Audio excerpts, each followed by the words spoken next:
You wouldn't build a house without a foundation, so don't build your business without one. This is Mindset Monday, where we lay out the tools, frameworks, and mindset you need to scale your contracting or trading business today. All right. Welcome back to Mindset Monday.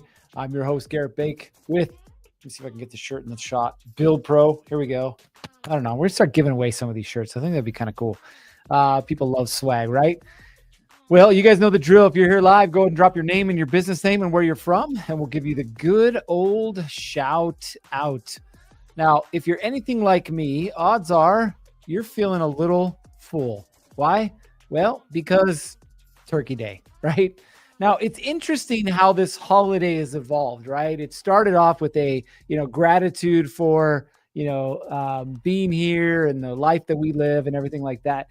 And what it's turned into is, I don't know if I want my in-laws to show up this year because every time they do, there's a fight. Or I don't want my sister showing up because we don't get along, right? And it's turned into this weird like thing. But all in all, again, hopefully you guys had a great weekend. You are able to eat some delicious turkey and stuffing or ham or barbecue or whatever the thing is. But hopefully you got to spend some time with family and or friends and relax a little bit. Maybe watch some football. Let's see. We've got Alex Christensen, Rustic Mountain Build Design out of Constant, Utah. Welcome to the show. Olga's here. She's also out of the Salt Lake area. We got the 3 hearts this morning. Welcome as well. Now, I want to kind of get into this. But first I want to share with you like how my Thanksgiving went, right? My Thanksgiving usually goes like this, right? Either we're going somewhere or someone's coming to our house, which is truth for everybody. But normally what happens is I like to take on an additional task or tasks, things that need to be cooked or things that need to be done because for some reason I can't just enjoy myself. So not really sure why that happens, but it happens. We got a couple more folks here. We got Jeremy with Foundation ACS. Welcome to the show, Jeremy. We got Joseph with MJ Plumbing as well. And Alex, he says, it was good. My Cowboys kicked butt. Oh, yeah, they did. They beat the Eagles? Go Eagles. Just kidding. I don't really like the Eagles, but here we are. So this year I decided that I wasn't going to do everything. And it's really hard for me to do that, right? It was really hard for me to not say yes to everything. Hey, we need an extra turkey like last year because we had, additional friends and family showing up. And so I was like, yeah, I'll make 2 turkeys. Or, year before when I'm like, yeah, I'll make all the pies for the desserts, right? There always seems to be something happening, right? And what I realized is my job is not to do everything. In fact, my job is to do a couple of things, but do those things really well. And this year I said, you know what? I'm going to do that. So we had my mother-in-law, my sister-in-law, her kids, our kids, right? A couple folks over at the house. It wasn't too big, too massive. But what ended up happening is my sister-in-law volunteered to do the turkey. And I was like, oh, okay. Yes, go ahead, do the turkey. Now we worked a little bit together. We decided to do an al pastor turkey. Now, if you're familiar with Mexican tacos, that's the tacos that are up on the spit, the meat that's up on the spit and it rotates and you kind of slide it off, throw in a taco and off you go. Well, we made a turkey that way and it turned out absolutely amazing. If you want the recipe, I can share that with you. It was really good, but it was crazy because Thanksgiving morning, I wasn't overwhelmed. I bought the pies from, the different stores, Costco and wherever else. We ended up, making some of the sides, but I really just got to be present and enjoy myself. And it's the first Thanksgiving in quite a few years that I was able to do that. We got Daniel Cox. Welcome to the show. He says, I'm sub 2. All right. Welcome, my friend. So we got a few folks here. Now, listen, if you're here to hear about my Thanksgiving stories, I'm sorry, they're not that great, but I will relate this back to your business. And here we go. More often than not, what we do as contractors is we say yes to way too many things, which ultimately causes us in our business to suffer. It causes our business to suffer because ultimately we're saying yes to everything, which means we can't really grow. We can't really control what's happening, right? We got Masood with Clean Touch Roofing from Tucson, Arizona. Familiar with Tucson. Welcome, my friend. So the problem that we have is we're constantly saying yes to everything, which means the business will never grow. It will never grow. And I'll give you a perfect real life, real time example. As you guys know, we have a commercial construction management company, right? And inside of our business, what do? We focus on helping GCs manage scopes of work, i.e. groups of subs, which then allows us to get to a point where we can grow because we're helping them make their life easier. Well, on the last 3 jobs that we've been asked to bid, we were asked to bid outside of what we normally like to bid, which is roofing, framing, drywall, paint. Like that's basically it. We have really good subs for those scopes of work and we do pretty well, right? So at these last few bids, we were asked to bid electrical, plumbing, excavation, HVAC, flooring. We had ceiling tiles, right? And one of them, it's a compounding and pharmacy facility, meaning that they need a clean room. Bro, I've never done a clean room in my life. I don't know what I'm doing. And so it got to this point at the beginning of last week where Melissa and I, my wife, who works with me in the business, we both looked at each other and we're like, we can't do this. We literally can't do this. We can't keep saying yes to everything because the problem that we were having is we were saying yes to everything and it was overwhelming us because there were so many different scopes of work and so many different types of work that we literally couldn't wrap our heads around them. We have subs asking questions about what about this on the plans and what about that on those plans and what about this and what do we do here? And it just got to be overwhelming. And we made the decision, and it was a hard decision to make, but we made the decision that we couldn't say yes to everything because for us to say yes to everything, we were ultimately going to burn ourselves in the business to the ground, right?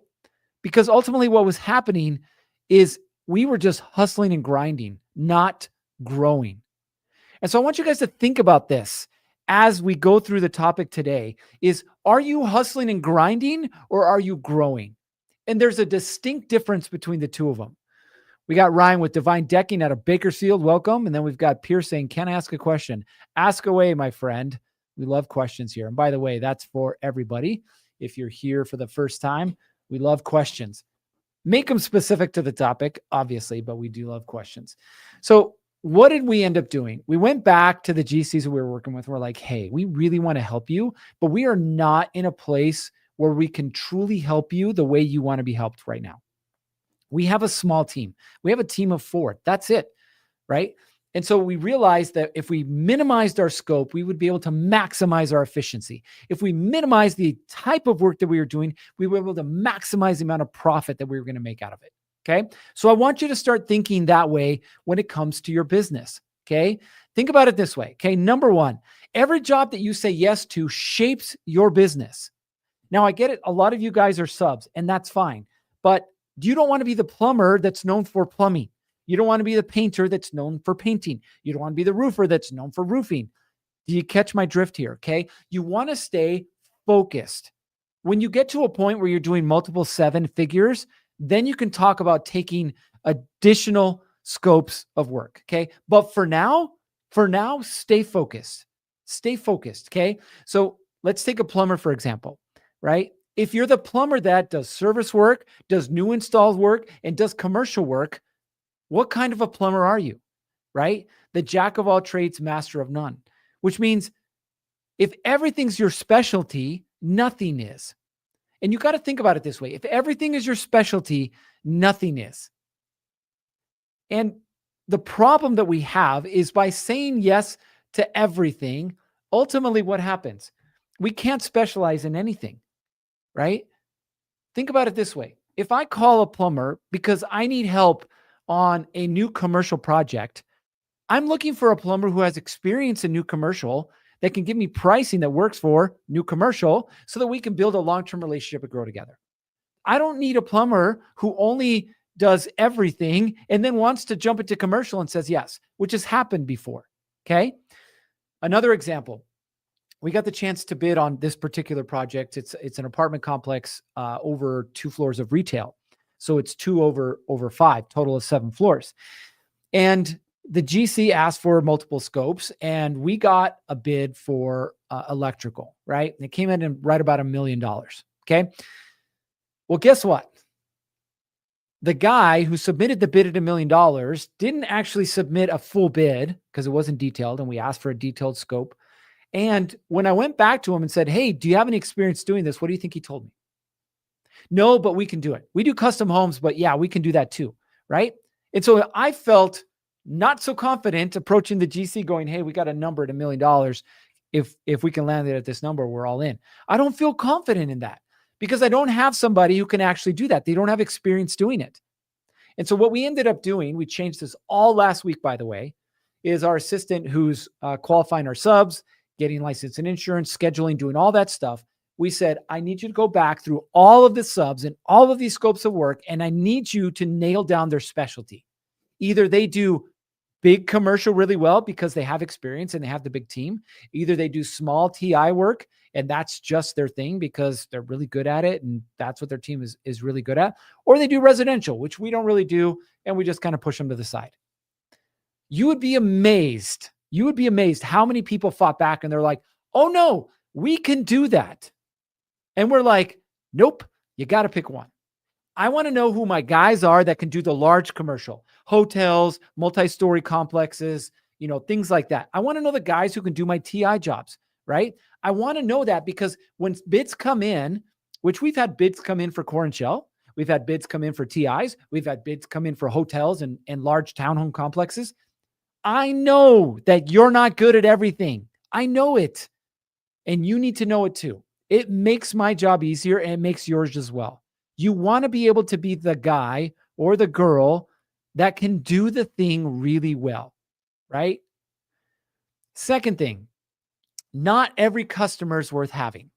They're just not, okay? Because some customers cost you twice, right? I call these PITA customers.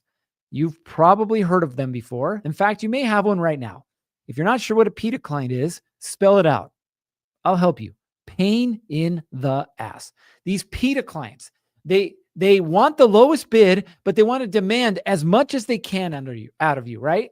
They want to underpay, but they overdemand. They're the ones that cause your delays. They're the ones that cause all your mental stress. There's extra communication. There's rework. And worst of all, is they're pulling you away from the clients that you want to be doing business with.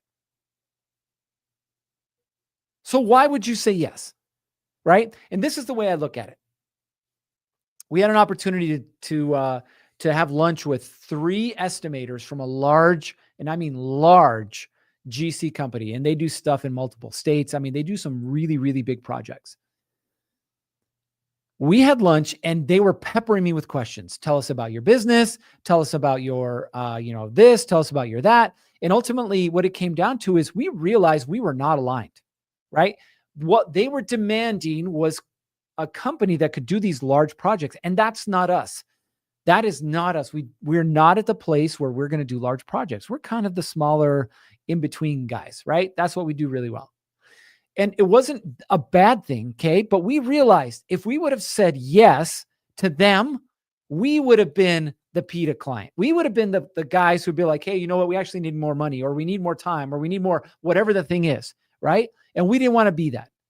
So look at it from their perspective, okay? Do you really want to lose time? Do you really want to lose cash flow? And do you really want to lose focus? If the answer is no, then quit saying yes to the PITA clients. Listen, I know it. You're like, it's December. Yes, it is December. It's December. I need work. No, the reason you need work is because in January of last year, you didn't start your marketing. In October of this year, you still weren't marketing, which is why you don't have jobs right now. Period. Guess what we have? We have jobs. Guess when we're bidding these jobs? Oh, I don't know, March, April, May of this year, right? If you don't have jobs right now, that's your fault. So don't say yes to the PITA clients because you're desperate. Okay. Ready? Here's a stat for you. Okay. PITA clients cost businesses on average from $4,000 to $21,000 in lost productivity, in errors, and in rework.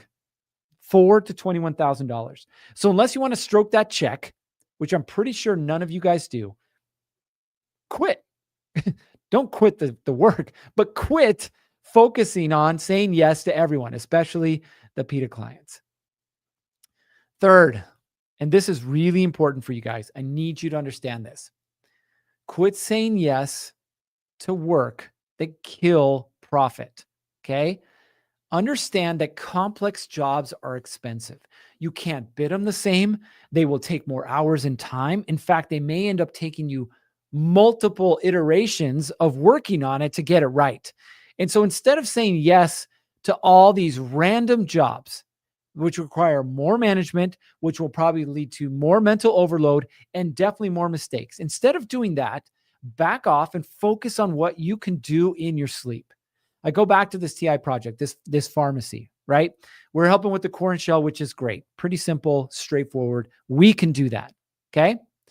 But what it is that we're not good at is clean rooms. We have never done clean rooms. In fact, we would probably never do clean rooms. So I got on the horn with the GC and I was like, hey, we can do everything else except this clean room. And he's like, well, I'm actually glad that you said that. And I was like, surprised. What do you mean? He goes, we actually have a company that's going to come in and just do the clean room. So we need somebody that can just do everything else. I was like, hallelujah. That'd make my life so much easier, right?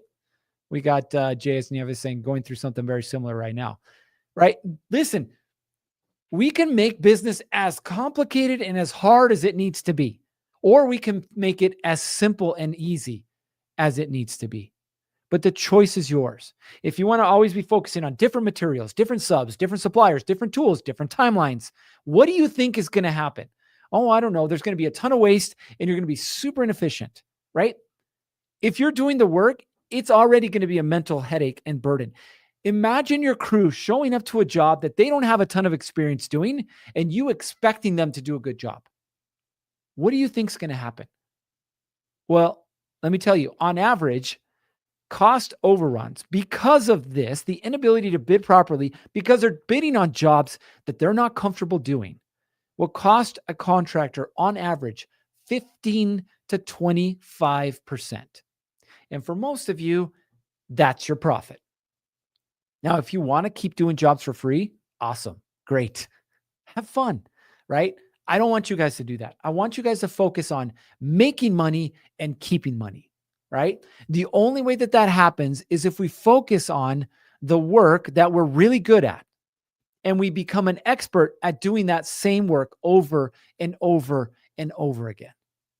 You want to be a specialist, trust me, because then everybody knows that's the guy that I call. That's the company that I call. I know they're experts in water heaters. They're experts in service panels. They're experts in whatever the thing is, right? That's what you want to get known for, not the people that do everything, right? Jack of all trades, master of none.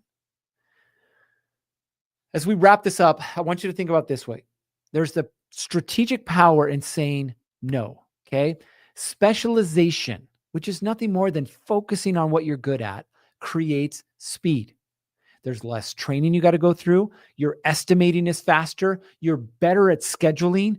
Your sales conversations are so much easier. You can execute at a high level. And most importantly, you can start controlling jobs versus having jobs control you. We got Daniel says, say no to the pitas. Amen, my brother. Say no to the pitas, right? We don't want that anymore. Listen, the better you can get at controlling your jobs by saying no, the more profitable you'll become. So here's a couple of questions that will help you. And we use these questions when we have bids come in. In fact, we have 6 projects right now that we're bidding. But what do? We ask this. Number 1, is this one of our core job types? Right? What we realized quickly is we don't like doing storage units because there's not a lot in there for us to do that we're really good at, right? Framing is usually metal, and that's a specialist. Roofing, also metal. Our roofing guys don't do roofing that way. There's not a ton of drywall. There's not a ton of paint. Like, it just doesn't make sense for us, right? So it's not one of our core job types. Do we already have a system for this kind of work? You guys know me. I love systems. And if you don't have systems, you're going to screw it up. Okay. Number 3, is this customer aligned with how we work? right? In other words, do they have the same communication pattern? Do they love the way that we communicate? Do we jive and what our expectations are? Okay. And then number 4, does this job hit our minimum margin target after any risk that's involved? Okay. We've got Inga says, came in late. Can someone please define PETA? Super simple, my friend. PETA is a pain in the ass. Okay. And that's what we're talking about, the clients that we don't want to say yes to. Okay. Don't put yourself in a place where you're desperate and you need PETA clients or pain in the ass clients. Let's see. We've got Clean Touch Roofing says, say, for example, if I master residential roofing, waterproofing, and gutters, can I just go ahead and list those specialties, or should I just stay with roofing? Only where's your thoughts on that? Okay. Great question here, right? I would say if you're not doing multiple 7 figures, you are just a roofer, and stick to roofing. Find a partner where you can sub waterproofing or gutters to, but become the roofer. Listen, we work with an exterior company, and I say exterior because they started with gutters. They did gutters. Now this is cheating. I get it. They did gutters for 3 generations, right? 4th generation, Tim's the owner. They do 16 million a year now. They do gutters, and they started doing exteriors, and they started doing decks, but they're doing 16 to 18 million a year. Completely different conversation. They have the team that they can execute at that high level. For you right now, I would say I want to become the best residential roofer. That maybe you do insurance work, maybe you just do re-roofs, maybe you do new builds, right? You want to get even more specialized in that because that's going to help your marketing. Okay. Amanda says, I'm going to start using that. Yes, you should. You totally should. I'm sorry, Mrs. Jones, you're a PETA and I don't work with PETAs. That'd be kind of funny.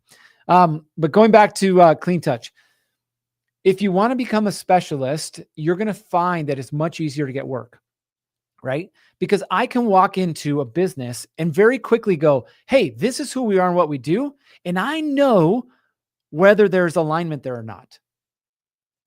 And it's that simple, right? You want to go through the no's faster to get to the yeses. The only way you do that is you specialize. All right. Inga says, what if you're a handyman service and your specialty is a bit of everything? Yes, but also no. Okay. It's funny because Justin used to have a handyman business and run a handyman business. So listen, a handyman is a little different. Okay. But you still want to shrink down, your scope of work. You're not a handyman for everything, right? You can be a handyman for, hey, I do doors and trim, or I do a little paint and a little drywall and a little framing, right? You don't want to be the handyman who, hey, I do roofing and I do electrical and I do plumbing and I do flooring and, oh yeah, and I can do your sprinklers outside. Who wants to be that handyman, right? Even as a handyman, you want to be specific, 3 or 4 scopes of work, but keep them kind of, in the same ballpark, right? That's going to help you as you grow as well, because even if you're a handyman, what do a lot of handymen like to do? They like to grow and eventually become remodelers or GCs. Great. Stick in that scope of work. All right. Listen, most important thing, we are in December now. 2026 is coming. And if you're not prepared for 2026, it's going to smack you in the face just like 2025 did. Okay. In order for you to be successful next year, number 1, most important thing you need is focus. Okay. What kind of a contractor am I and what do I do? Number 2 is you need organization. And I will tell you, if you're not using version 2 of Contractor Plus, you are screwing yourself right now. You at least need a CRM, but you need to use Contractor Plus. Why? Because version 2 helps you stay organized with your leads, with your estimates, with your jobs, and everything in between. Okay. 2026 is upon us. Okay. If you want 2025 to be successful, you got 30 days, but the truth is people take the last 2 weeks of the year off. So you got 2 weeks to make it successful. Start planning for 2026. Listen, if you're not sure what your next steps should be, we got you. We have an entire online community built exclusively for contractors. It's called Build Pro. If you want some information, you can go ahead and send us a message. We'd love to have you join our community. We have an entire training library. We have weekly live trainings. We have access to experts, all kinds of cool stuff. 100% for you, the contractor. But at this point, you know what time it is. Quit listening to me talk. It's time for you to get to work. Stay focused, learn to say no, and say yes to the things that you're really good at so you can see your contracting business explode next year. All right. You know what time it is. It's time to get after it. 3, 2, 1. Off you